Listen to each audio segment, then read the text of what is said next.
How we doing, folks? Welcome back to the channel.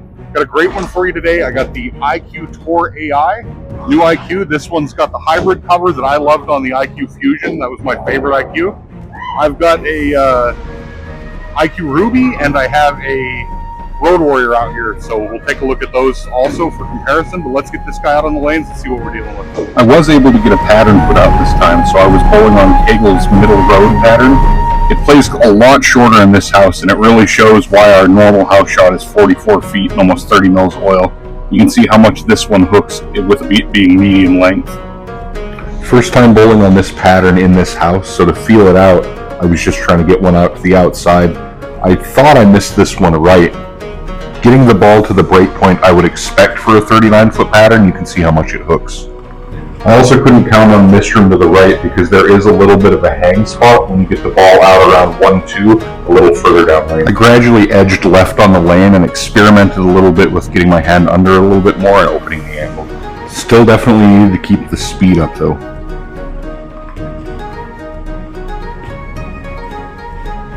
Once I landed where my ball was crossing inside of third arrow with the appropriate angle, then I felt like I had as much misroom as I was going to have.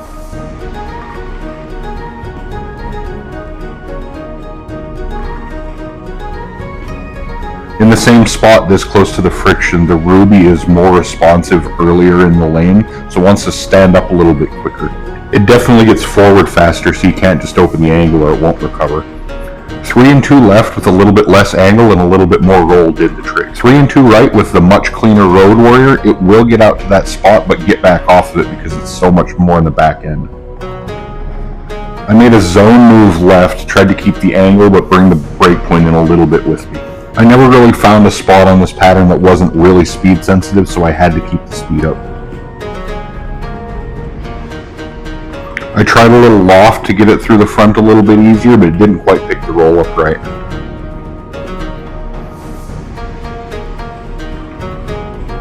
I did have much more misroom and the ability to make more foul line corrections in this area of the lane. As you can see, I could get it to different parts of the lane as long as I got the roll and the speed matched up right.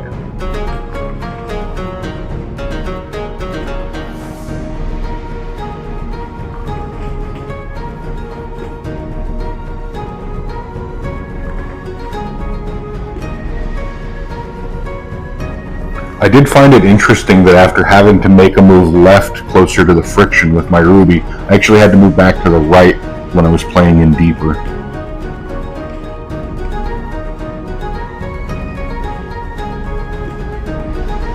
Throwing the IQ AI on the same strike line where I just struck with the Ruby really shows how much more energy it retains downwind. The Road Warrior shows its noticeable added length and angle coming off the spot.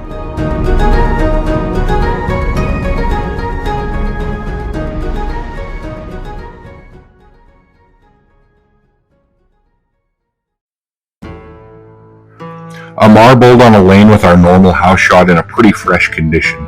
You can really see how much more length and volume there is. He opted to play the hold a little bit more and really play the length of this pattern.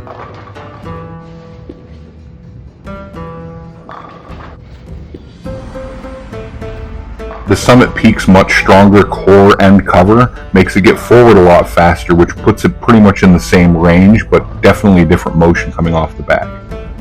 Amar moved in a little as well to open the angle up, but the ball definitely had to touch the track for him.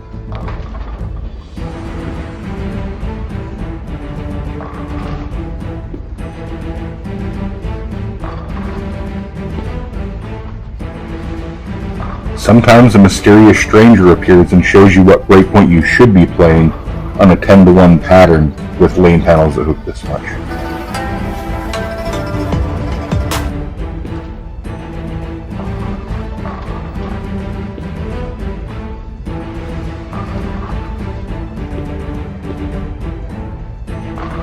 The difference in strength shows a lot more playing a little bit more angle. Let's talk a little bit about the balls that we're throwing today, give you a little bit of info on each one of them. So this is the IQ Tour AI, the new ball. This is a RG of 2.48, a differential of 0.031.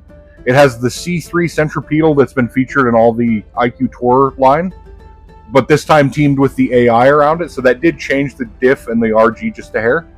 and it has R2S hybrid, which is one of my personal favorite cover stocks. For me, the IQs, the hybrid version was always the quickest. I used to love my IQ Fusion because it gave me the most pop down lane. Now, I would still say the Pearl's the most responsive, but it doesn't quite have the same amount of length. So because it starts sooner, it tends to get forward sooner and it smooths out. The Gold Ball was that way for me. The Ruby is that way for me. I like it a lot on sport conditions. This one is a little bit more versatile for me. I can throw it on a few more things. And then the other, so that IQ Ruby, that has a RG of 2.49 and a diff of 0.029. So just a hair higher RG, a little bit lower diff. That AI core makes that difference going around it. And then we look at the other comparison ball that we did. This one is the Road Warrior. Road Warrior has the same core that's been in all of the high road balls, the inverted FE2. This also with the AI around it. So the RG on this one is a 2.55, so noticeably higher than these two, cleaner, and a diff of 0.45, which is also higher, so a little bit more flare. Now the cover on this R2S Deep Pearl is getting to be my favorite cover. I really like the R2S Deep. It helps me a lot with my ball speed to get a ball to clear the front. So this ball really worked out as a great replacement for the Pearl High Road because it's clean, it's quick, it covers the boards for you. This is a great ball to get left and cover boards with. Really the best ball in I think most people's bags for doing that specific thing. It is a little bit cleaner through the front, so it does change a little bit of the angles and the speed and things like that. But all three of these were within, 3 to 5 boards of each other in any given part of the lane, I would say. But they really have very unique shapes and abilities, so you can do different things with them. So I really like them. Amar used his Summit Peak for comparison.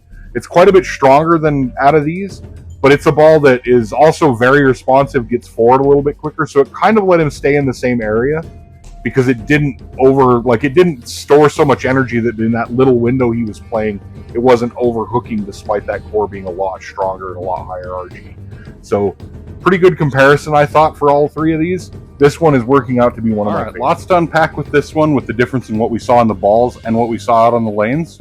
So I got to put a pattern out for the first time in a really long time for shooting video. Big shout out to Bolero Avondale for making it possible to get that pattern out there to practice on. I was looking for something a little bit more medium length, so I went with a 39-foot pattern. Now, our house pattern is 44 feet and almost 30 mils of oil, which is long and a lot of oil. People ask us a lot why, and I think if you saw my ball reaction on that 39-foot pattern, you understand how much shorter it plays on a surface with this much built-in friction. So that 39-foot pattern, I was playing it more like I would like a 36-foot pattern. And our house shot's kind of the same way. Like it's 10 to 1, so it's a very defined, like it's a high ratio pattern. So when you get it right, there's bounce, but you need that extra length because without that hold in the middle, the ball wants to check. So you saw when I was bowling on the middle road pattern, Kegel's middle road pattern, I had to keep the speed up and I had to keep the angle right. And anytime I didn't, I paid for it. The ball went through the face. So it was very easy for that to happen on a house pattern. So people like me that struggle a little bit more with ball speed, it's a lot harder to consistently get to the same spot when you can't expect the ball to hold. Now, conversely, when Amar was throwing, he was on our house pattern, 44 feet. He was really playing the length of the pattern. Like even when he decided to move in and show a little bit more angle, he was really just getting it to the track and letting it roll off of that spot. Now, I personally think he could have thrown the ball right and had a better reaction than what he was seeing, but that was how he kind of picked to play it. And it did illustrate the difference in the strength of the balls. Like if you've seen our other ball reviews, the stronger balls, you can play where he's playing, go across the lane, and still see the motion, but like there's no way that a stronger ball would have held where he was playing up the lane. So I think that he made it a little bit harder for himself playing there, but that was where he picked to throw it. Our mystery guest, Avery, who threw one shot for us, two-handed, got it to the spot that I really would have liked to seen Amar get it to, and you saw how it shaped off and went through the pins really well. So that's personally, I think, the better place to play on this pattern. Now, given there are some speed and rev differences between the two, but I still think that's kind of the spot to throw it at, so that's where I would go. But This ball is definitely cleaner, quicker than what the other, the last IQ release was, the Ruby. So it really made it, for me, it was nice because I felt like I could do different things and I could make small changes even at the foul line to counteract if there were small misses, and it made it to where I had more options on what to do. And then obviously both of these with the earlier revving cores that are in the IQ line, they're going to start up a little faster than this one does. But this one really, it's got that core that all the high roads were great for, clean, lots of movement in the back end. So you still see that out of the Road Warrior. So this one is the kind of thing that I would play with when I was trying to get length, but still kind of control the pattern a little bit. This one was kind of the ultimate control ball for me. This has been a tournament staple for me for a long time because it's so good at controlling the back ends. This one is kind of the happy medium between the two. It gives you that kind of mid lane control, but more kick down lane. And the hybrid version just always seemed like it gave me more movement off the back end. So this ball is going to fit really well in a lot of tournament bags. It'll work well for a lot of different bowlers. These tour balls have been popular for so long for a reason. They're really great balls. So I would suggest that you go out and get yourself an IQ A.I. They're available today at all Revolution's pro shops and all pro shops all over the country. And keep bowling up a storm.